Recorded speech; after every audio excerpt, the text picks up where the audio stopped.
Hi guys, and welcome to Brooker Ceramics. This week I thought I'd really try and challenge myself and stretch myself to do something new.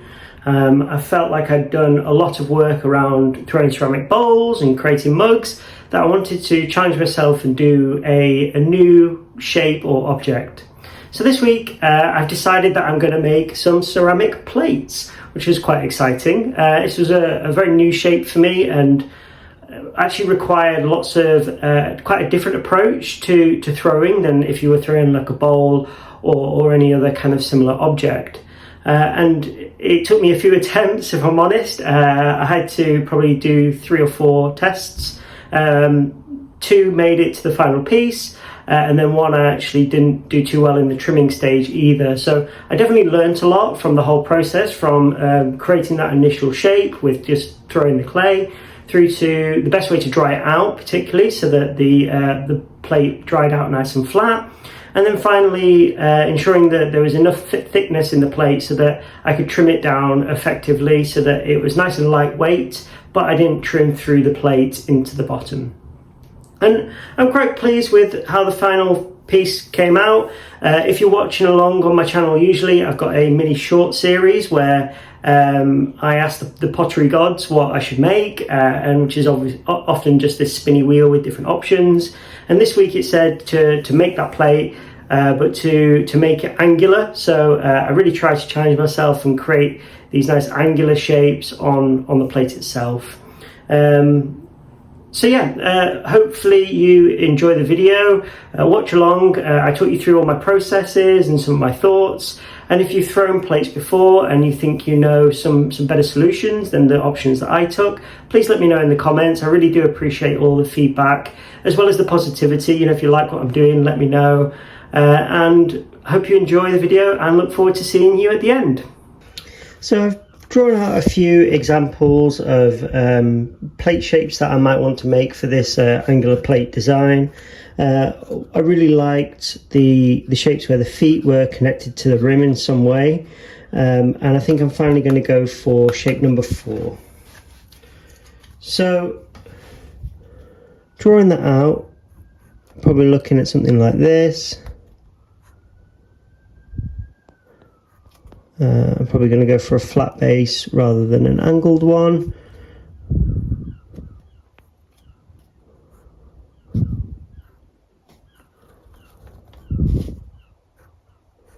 Like that.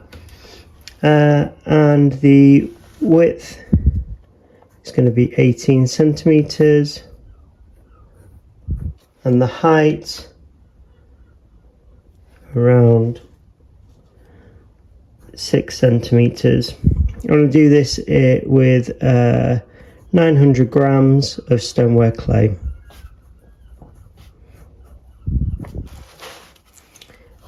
So as an aerial view, it's going to look relatively plate shaped, circular, and just a square lip. The feet will be undercut so it won't taper out at all. So let's jump down to the pottery wheel and take a look at that.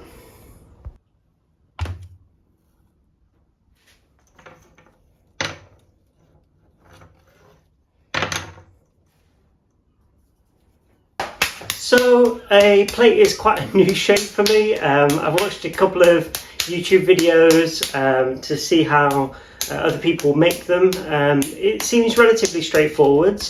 The main point from what I can see is ensuring that the plate dries out slowly so that it can dry out evenly. So I'll need to make sure I do that. I'm going to throw it on a bat so that I can lift it off without warping the clay itself. And I've done a couple of tests this morning to kind of get used to it. So let's take a look at how I might throw on the wheel. As mentioned, this is a really new process for me, so if you've got any feedback or recommendations, maybe you've made a plate before, let me know in the comments. I'd really appreciate that. So let's head down to the potter's wheel and begin throwing our plate. So I'm on the pottery wheel now, and I'm going to lay down the wooden bat and attach it to the wheel. I've got a bit of clay left over on the wheel from the previous throwing that I've just done. So I want to rescore the grooves back into the clay itself, and then I'm going to attach the wooden bat on top. So I'll zoom you in so you can take a look at that now. So just like with any ceramic project, I want to be throwing this vessel on a potter's bat. With plates, it's particularly important to do this so that you'll keep retaining the shape. It took a while for me to really get used to throwing on a potter's bat, and often I wouldn't secure it properly, or I'd be pressing down too hard when I'm coning and centering, and that would cause the bat to fly off uncontrollably. So not only has it supported me in ensuring I'm not wobbling my shapes when I'm removing them off the board, but it's actually taught me how to throw without applying too much pressure to the ceramic objects. And that was a real big win for me. So here's just how I'm centering the bat itself, and then I want to make sure I'm pressing even pressure all across the bat so that it creates a really good connection before then cleaning off the wheel.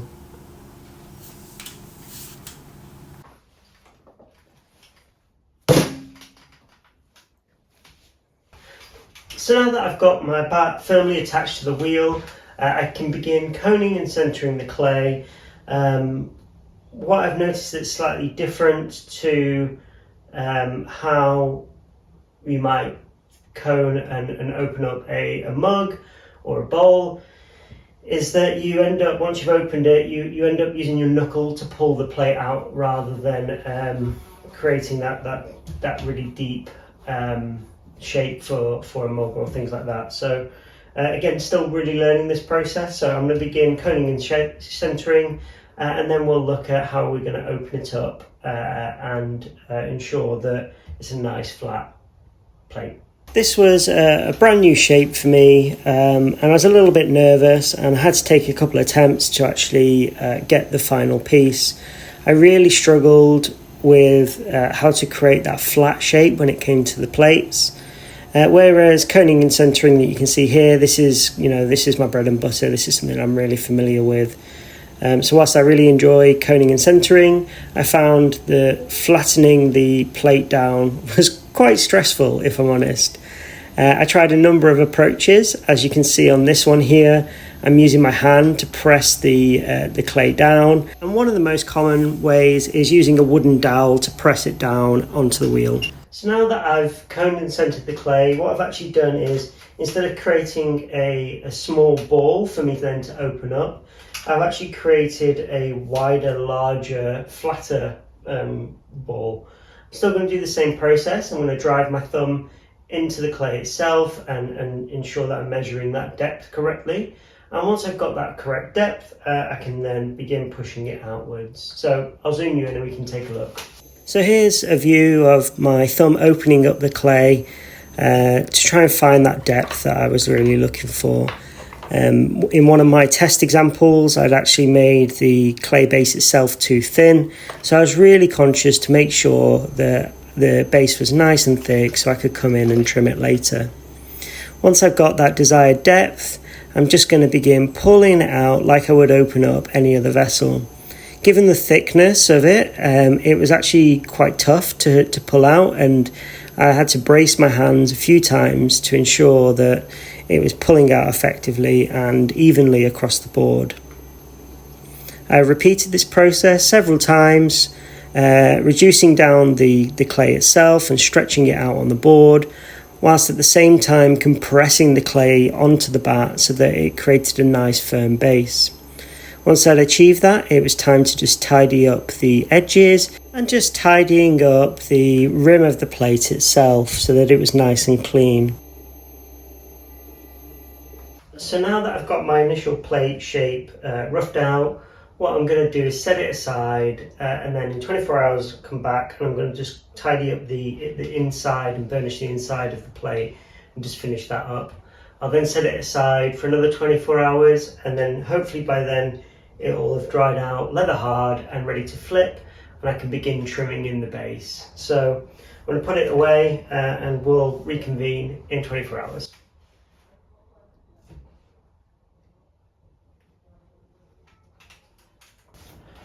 So a couple of days later and the plate is now leather hard and ready to trim. I've thrown this plate deliberately thick so that I can trim in a nice foot underneath. Even though the plate is relatively thick, it's important not to remove too much material at this stage, as the plate will begin to sag. So what I want to do is come in and just burnish up the upside of the plate, and then I'm going to flip it over, and that's where most of the trimming is going to happen, and I'm going to trim in that foot into the base itself. So I'll zoom you in and we'll take a look at that now. What really surprised me about this whole process was actually how long the plate took to dry out leather hard. I ensured that I was drying it out really slowly over a number of days, so I kept it sealed up in a plastic box, and this allowed me to dry the plate out nice and slow. If the plate's dried out too quickly, it can often cause it to warp and shift and change shape. So I did a lot of reading online, and they said the slower you can dry it out, the more flatter and the more effective it will be. So once I've managed to achieve that, in this bit here you can see I'm just burnishing the inside of the plate itself, and that's just removing some of the throwing marks that I've made over the process, as well as also compressing it down a bit more so that the plate rim itself and surface is nice and hard and strong. I had to use a couple of different kidneys for this one so that I could get into all the nooks and crannies for the plate. And I really enjoy this part of the process. I find trimming really therapeutic. So now that I've burnished the inside of the plate, what I want to do is flip it over, trimming the foot, and then finally flip it back again and just tidy up the rim there. I'm not doing that now because when I flip it, when it presses down against the wheel itself, it'll cause it to warp. So I'm going to flip it and then flip it back. So let's take a look at that.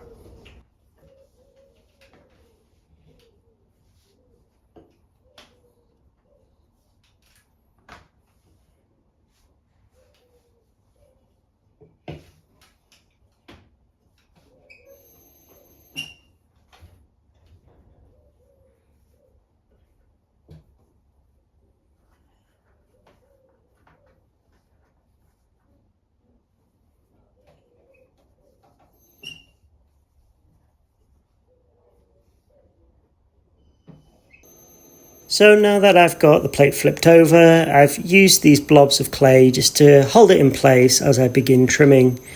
This shape itself, I needed to make sure it had a really flat base first, so I spent a bit of time just running the tool across the base, ensuring that my hand is kept really steady so that I remove a consistent amount of clay across the board and create that really nice flat surface. Next, I focused on the edge of the vessel itself. In my initial drawing, it was quite steep and sharp and recessed inwards, so just working on reducing that angle. Next, I want to cut in the feet, and from watching videos online, I've seen it really effectively done by initially using a round edge to carve in a rough shape or rough depth into the vessel, and then coming back in later with that really big flat surface to scrape away all the excess bits that were missed, but also to just flatten out the bottom bit nice and neatly. So I just spend quite a bit of time here just working my way through, reducing the clay down, removing it with the curved edge and then coming in with the flat edge. And I'll just keep repeating this process until I've got that nice required depth.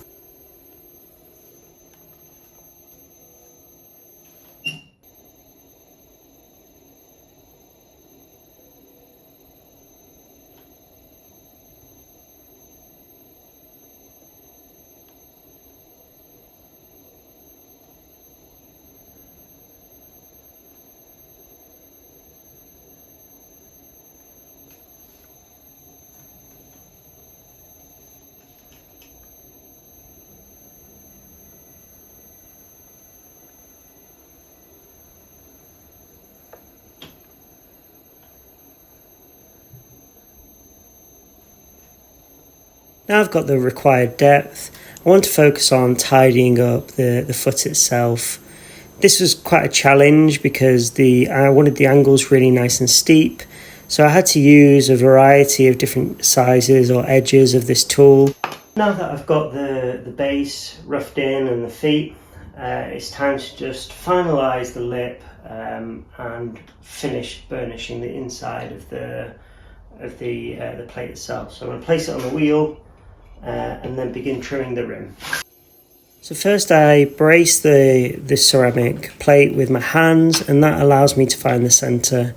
Again, I want to place down some of this tacky clay to hold it in place, and you'll notice what I'm doing here is actually pressing the clay into the wheel itself, and it then bulges out and gently touches the surface of the plate itself. And this ensures that the plate remains central, but also if the clay was maybe slightly damp or it was quite a delicate vessel, that I don't warp it in any way. So you continue to do this until the clay is nice and securely fastened.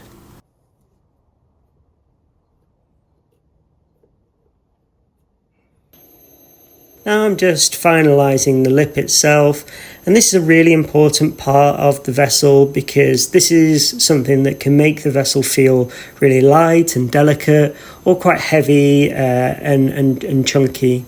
So I wanted to make sure I spent quite a lot of time in ensuring that the edge was nice and clean, it was trimmed, it was even and nice and flat across the board.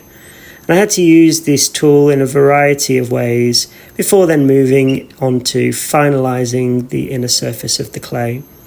At the start, I wasn't going to spend any time in reducing the top part of the plate itself, but after burnishing and trimming down the foot, I found that there was actually quite a bit of clay still left to be removed.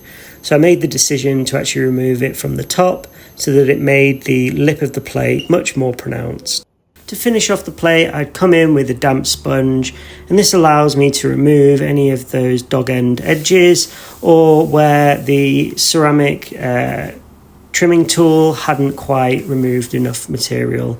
It also allows me to pick up those extra balls of clay that have perhaps got stuck whilst I'm going through the trimming process.